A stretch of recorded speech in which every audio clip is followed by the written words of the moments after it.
Good afternoon, friends. Stephen Benin with Israeli News Live, and we are going to be getting into multiple issues here. First, I want to let you know Israel has already, I ran across an article earlier today. Israel is already planning their attack on Iran. U.S. is already moving assets into the region. Very similar air traffic movement as what it was back when the last strike was done on Iran. So I'm already concerned about that situation. As Steve O'Neill said when I had him on the last time here, he had mentioned that the reason why we would go after Venezuela is to be able to take their oil because of the concerns about the Suez Canal being, or the Gulf of Hormuz Strait there being cut off, and us not having access to the oil from the Middle East there. That's one of the main reasons why we're actually doing that. But I didn't know if it would actually go down that quick, but it seems like it definitely is here. And by the way, this man right here, Richard, and I don't know how to pronounce Richard's last name. Oyida maybe is the right way. I'm not really sure. I apologize if I get that wrong. Uh, Trump said we're going to run Venezuela and fix their oil infrastructure. Fix it for who? Exxon, Halliburton? That's what he put in his post right here. These corporate bloodsuckers never miss a war, but never fight one either. I'll be damned if we will let this happen again, not on my watch there. This man right here, I think he's a state senator, if I'm not mistaken, but he's running for Congress. After hearing that kind of comment, I'd definitely vote for the guy, and I hope he makes it in. And I hope he doesn't take a dime from AIPAC either. But let me play for you what he says here. I really What's up, everybody? Major Retired Richard Ojeda here. And yesterday I said what every veteran who fought in Iraq and Afghanistan already knew, that this attack on Venezuela is another illegal war for oil and profit. Trump bragged that we're going to run the country and fix Venezuela's oil infrastructure. Fix it for who? Exxon, Halliburton, the same corporate bloodsuckers who never miss a war but never fight one either. I'll be damned if we let this happen again. Wall Street vultures are already booking their flights for March to stake claims on Venezuela's oil fields and other parts to pick off of the carcass. Trump's cronies at Exxon and Chevron are lining up for their cut, and every word out of his mouth drips with greed dressed up as patriotism. Meanwhile, he has no plan for the power vacuum that he just created or how it's going to hurt the Venezuelan people. Iraq didn't find freedom. Afghanistan didn't get liberation. And Libya is now a warlord's playground where human beings are literally sold like livestock. Every time these bastards at the top launch an asset grab wrapped in the flag and cheap patriotism, the world is left burning, broken, and poor for it. Our so-called commander-in-chief knows this. He dodged questions about boots on the ground because he knows it means more dead kids and more Gold Star families at home. If we don't stand up now and tell the truth, they'll feed us the same lies they fed us for over 20 years. And that's a fact. Sappers clear the way, airborne all the way. What an amazing man right there he is. Richard in What's up? and again, I apologize, Richard. I have not had a chance to be able to hear how your name is actually pronounced there. Retired U.S. Army candidate for Congress, former West Virginia state senator, host of the Oyida Live nightly Facebook and YouTube live show, co-founder. I'll have to check this guy out. Like I said, I really appreciate what he had to say there. Very, very interesting. Let's move on. We're going to kind of go rapid here. What we have right here, this is back in 2009. A resurfaced clip from a documentary shows the president of Israel saying Venezuela and Iran are the only two countries spreading anti-Semitism. Let's play this clip right here for you. Hello. Hi, Abe. I wanted to ask you since we met last about the issue of Venezuela. Because I heard voices kind of saying it's not so bad, and Latin America is not so bad, but I'm not convinced. And the question you have good reason not to be convinced. You have good reason. It is getting worse. Right.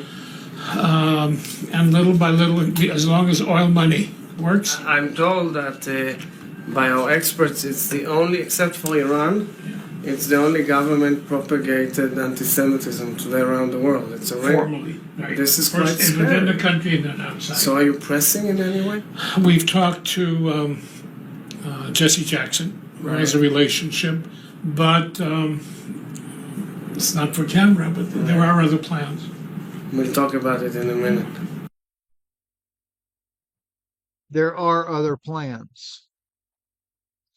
You know, Hugo Chavez, and I'm sure back in 2009, that's probably about the time Hugo Chavez was in power. I may not be accurate on that.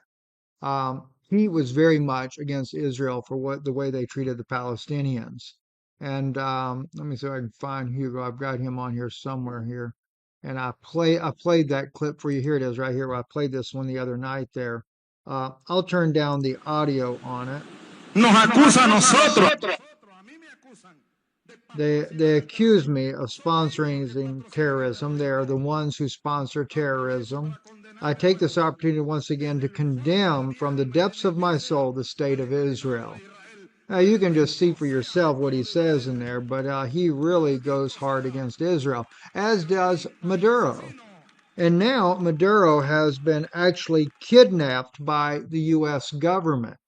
I mean, that's just flat out unbelievable that we are permitting the U.S. government to kidnap a foreign leader, especially in light of the fact that, let me find it as well, another one here that I just run across. Maybe I got it up over here on this other side here. Um, yeah, right here. Where we had not too long ago, this article came out on August 20th, 2025 last year. MAGA erupts after Israeli official charged in a child sex ring flees the U.S. Well, he didn't just flee the U.S., he just left the U.S. Being charged with child sex crimes in the United States, an Israeli guy who worked for some kind of fancy company there. His name was Tom Alexandrovich, a senior Israeli cybersecurity official, was arrested during an undercover operation in Nevada targeting child sex predators, the Las Vegas Metropolitan Police Department announced on Friday. He posted a $10,000 bail without appearing before a judge and quickly fled to Israel, raising questions about why his passport was not confiscated. Why not stop him when he's trying to get on a plane and leave? Oh no, that's okay. And do you think Trump will ever bring the guy back? Of course not. No, not at all. But we will go and kidnap world leaders. Maduro is definitely a world leader. He is not just some passing character going along from another country. He is the president of Venezuela. Listen to what was said here in the chambers at the British Parliament. 2 days ago, the United States carried out an illegal and unprovoked military attack on Venezuela, killing at least 40 people. During that attack, the Venezuelan president and his wife were abducted from their home and taken to the US on bogus drug-related charges. This Labour government is now refusing to assess whether this is legal. So I ask the Secretary of State this. If a foreign power accused the British Prime Minister of breaking its domestic law, bombed targets in the UK, killed dozens of British citizens and abducted the Prime Minister and his wife in the middle of the night, would the government be able to say that was legal? Or is international law only something that applies when Donald Trump says it can? And in that case, is the Prime Minister and this Labour government anything more than Donald Trump's poodle? So I think the honourable member seems to be making an equivalence between. Are you guys the poodle? Yeah, you are. You are. You know, and I'm sure Trump doesn't make the calls. He just has to enforce them. Let's face the facts. Let's take a look at RT, what RT is saying about this as well. Maduro and his wife, Celia Flores, have pleaded not guilty in a New York court. The next hearing is scheduled for March 17th. Now, RT's Caleb Maupin was outside the courthouse and filed this report on the ongoing situation. Here in front of the federal courthouse where Nicolas Maduro just had his arraignment in New York District Federal Court before Judge Hellerstein. Now, at this point, Nicolas Maduro has been transferred back to the detention facility, and it was a short proceeding. Nicolas Maduro and his spouse were represented by Barry Pollock, a very prominent attorney who took on the case of Julian Assange and arranged his plea deal. And at the court proceeding, they entered a plea. That's what you do at arraignments. You enter your plea. Nicolas Maduro entered a not guilty plea, and his words were short. He said, "I am innocent, I am a decent man, and I am president." And his wife also entered a not guilty plea. Now, at the United Nations Security Council meeting that took place also here in Manhattan, just up in Midtown at the UN headquarters, we heard Russia strongly condemn this kidnapping of the elected leader of a country. And this is what we heard from the Russian ambassador to the United Nations, Nebenzia. There is no justification. And Nebenzia will go on to condemn very strongly what the U.S. actually has done. And you know what's really troubling for me is after working with the CIA for 7 years, I know very well how deeply embedded politicians are for drug money coming into the United States. The kickbacks and money laundering that is done by many, many different high-to-do businesses in order to launder all this money so all these politicians can have their nice big cash delivered to them in suitcases. I'm very much aware about how that works. So I think that's very hypocritical when Donald Trump goes down there and arrests this man, even if he is a quote-unquote narco drug lord. You know, maybe he is, maybe he isn't. I don't know. But the point is, he's still the president of Venezuela.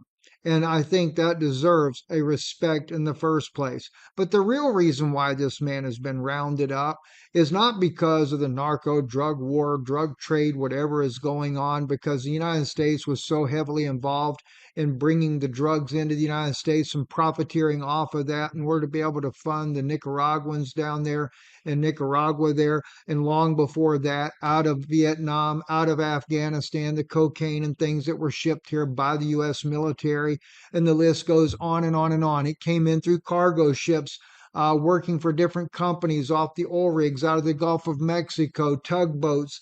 There is every big major presidency candidates that are involved in these things, right down from all the way from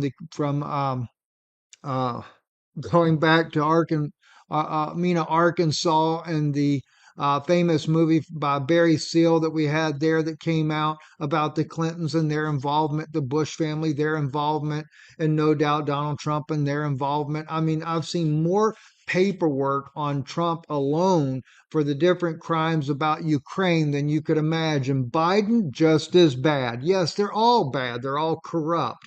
And of course, unfortunately, right now for Maduro, they have now put in to judge him. They have put in the place for him a judge that is a Jewish judge.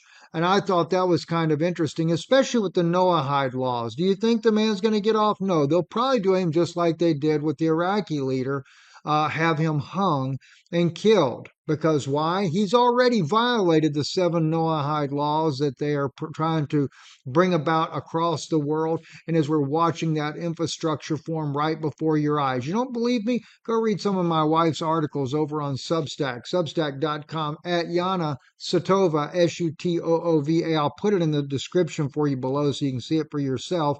I continue to unravel all of the false anti-Zionist doctrines that are going on. But, besides myself, why don't you listen to some of these Orthodox scholars right here and what they have to say about Zionism?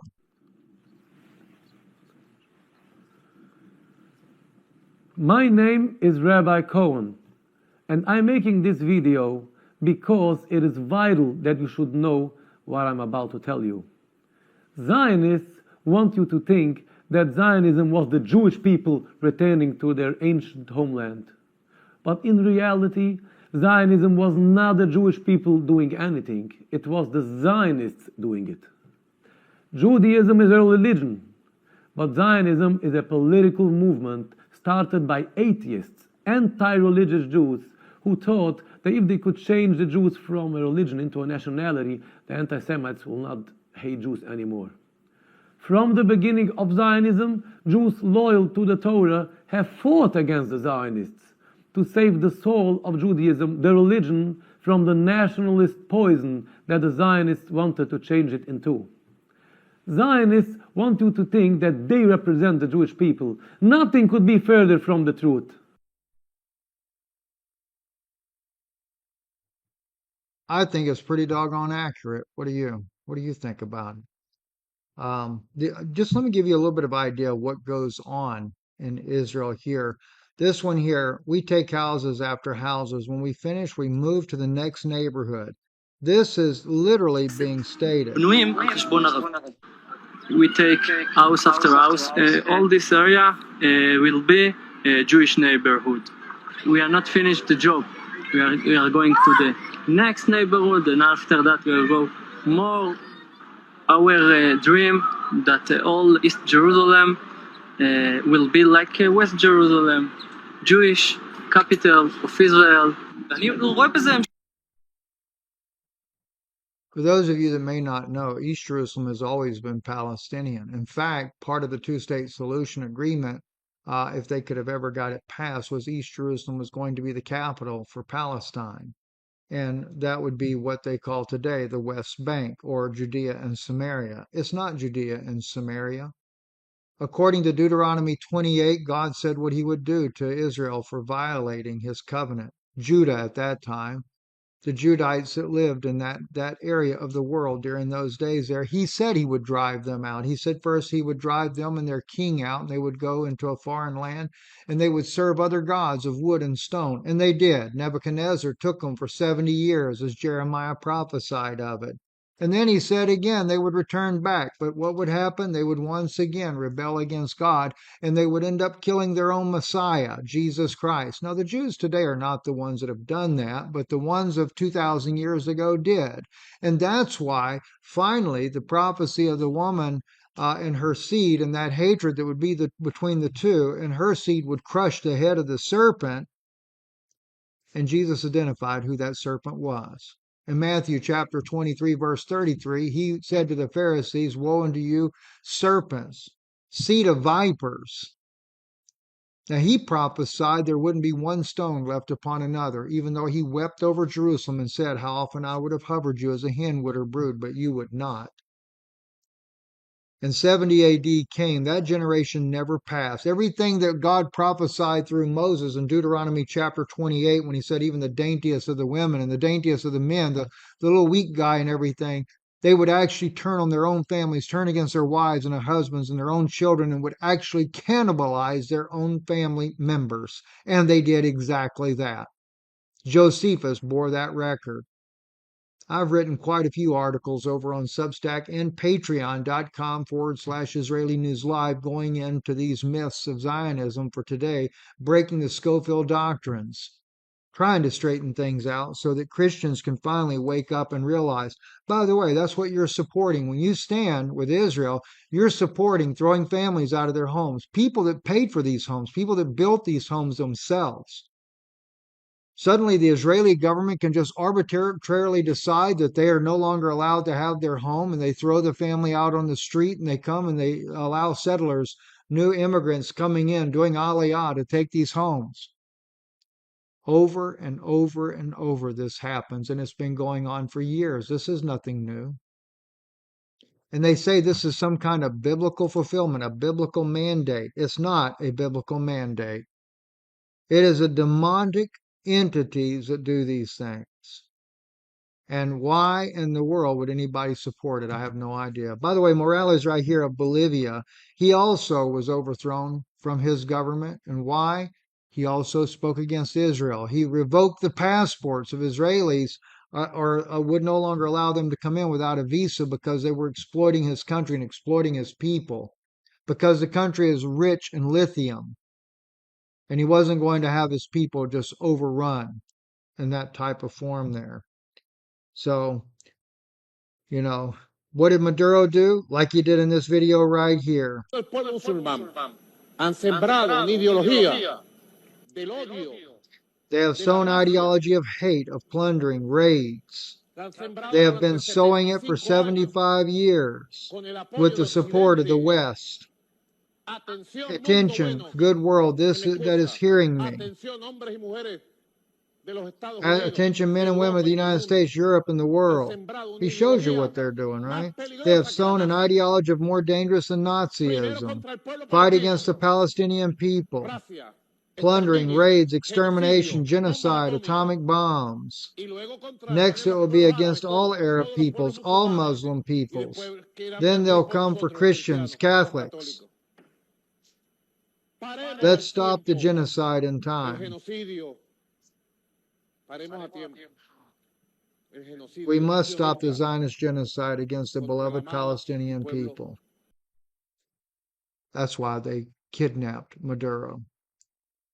That's why they put a Jewish judge over this man. I can almost guarantee you this man will end up being put to death. Because they're going to bring about the Noahide system. Gaddafi was no different. He also said they will come against all the Muslims of the world. But what I like is what Maduro said. He said they'll come against the Muslims first, but then they'll come after you Christians and Catholics. Maduro knew.